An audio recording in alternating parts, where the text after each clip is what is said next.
நண்பர்களுக்கு வணக்கம். முதலமைச்சர் ஜோசப் விஜய் அவர்களை பற்றி உதயநிதி எவ்வளவு தவறாக அசிங்கமாக பேசினார் என்பது உங்கள் அனைவருக்கும் தெரியும். அதையே இங்கே மீண்டும் கூறி அதே அசிங்கத்தை நானும் செய்ய விரும்பவில்லை. இதிலே விந்தையான விஷயம் என்னவென்றால், உதயநிதி பேசியதை சர்ச்சை பேச்சு என்று பலர் குறிப்பிடுகின்றார்கள். அது சர்ச்சை பேச்சு இல்லவே இல்லை, அசிங்கமான பேச்சு, பிளெயின் அண்ட் சிம்பிள். அதில் எந்தவிதமான சர்ச்சைக்கும் விவாதத்துக்கும் இடமே இல்லை. அந்த அளவுக்கு அது ஓர் அசிங்கமான பேச்சு, அவ்வளவுதான். அதை பற்றி மேற்கொண்டு சொல்வதற்கு எதுவும் இல்லை. குறிப்பாக அதிலே ஏதும் சர்ச்சையோ விவாதமோ இல்லவே இல்லை. இப்படி அசிங்கமாக பேசுவது உதயநிதிக்கு இது ஒன்றும் முதல் முறை அல்ல. எடப்பாடியார் சசிகலா அம்மையாரிடம் எப்படி தவழ்ந்து சென்றார் என்பதை குறிப்பிட்டு பேசும் பொழுதும் அவர் மிக அசிங்கமான வார்த்தைகளை உபயோகித்திருக்கின்றார். இது உதயநிதிக்கு புதிதானது ஒன்றும் இல்லை என்பது ஒரு பக்கம் இருக்கட்டும், திமுகவுக்கே, அந்த கட்சிக்கே இது புதியது இல்லை. ஈவேராவிலே இருந்து தொடங்கி இன்று வரை அந்த கட்சியே அப்படித்தான் இருந்திருக்கின்றது.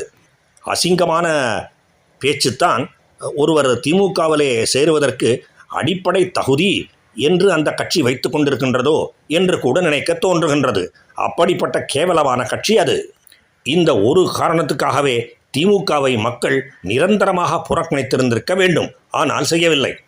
திமுகவினரின் அசிங்கமான பேச்சுக்கும் அடாவடித்தனத்துக்கும் அதுவும் ஒரு காரணம். அதாவது மக்கள் அவர்களை நிரந்தரமாக தண்டிக்கவில்லை. இந்த நாட்டிலே, இந்த மாநிலத்திலே எவ்வளவோ எதிர்க்கட்சிகள் இருக்கின்றன, எவ்வளவோ கட்சிகள் இருக்கின்றன.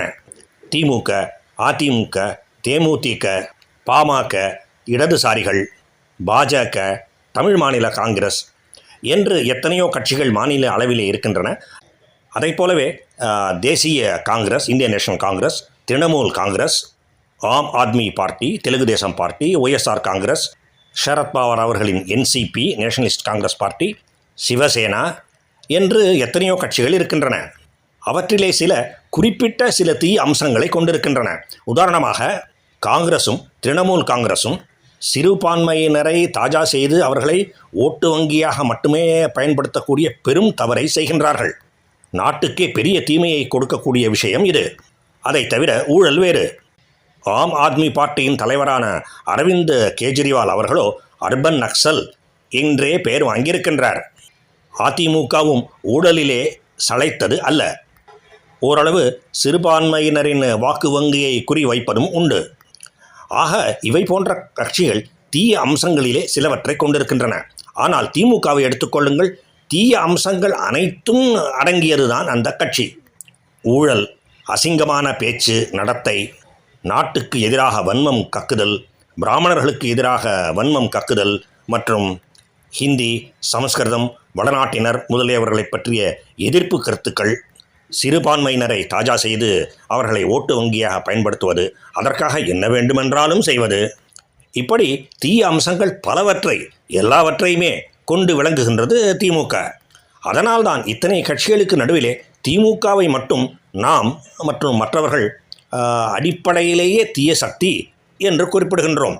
இந்த நாட்டை, பாரத திருநாட்டை ஒரே நாடாக பார்க்கக்கூடாது, மக்கள் அப்படி பார்த்துவிடக்கூடாது என்பதற்காக அவர்கள் கடும் முயற்சி செய்தார்கள், செய்து கொண்டே இருக்கின்றார்கள், இனியும் செய்வார்கள்.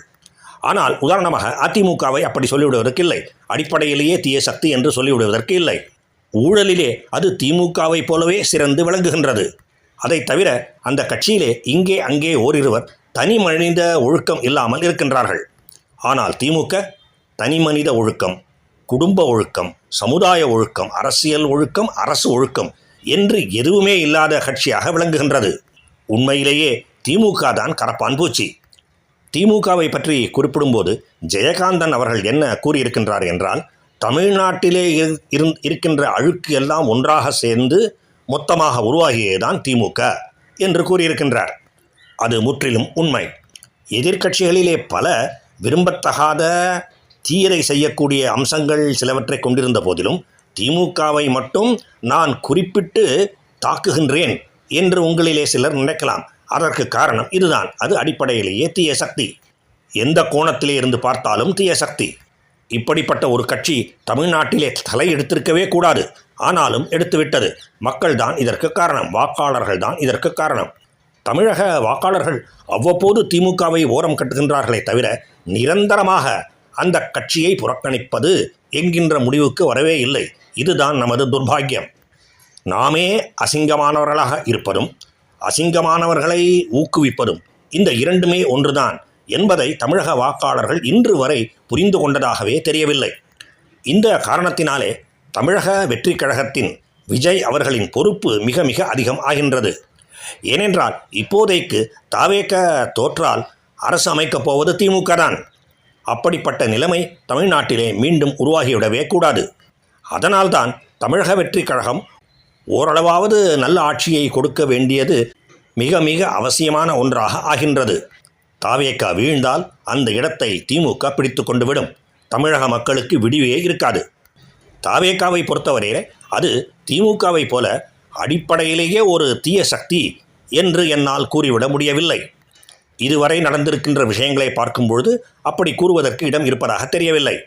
ஆனால் அது மட்டும் போதாது, ஓரளவாவது நல்ல ஆட்சியை தர வேண்டும். அப்பொழுதுதான் திமுகவை ஓட ஓட விரட்ட முடியும். அரசு கட்டிலே இருந்து நிரந்தரமாக இறக்கிவிட முடியும். தாவேக சிந்திக்க வேண்டும். ஜோசப் விஜய் அவர்களும் சிந்திக்க வேண்டும். வாக்காளர்களும் சிந்திக்க வேண்டும். வாழ்க பாரதம். ஜெய் ஹிந்த்.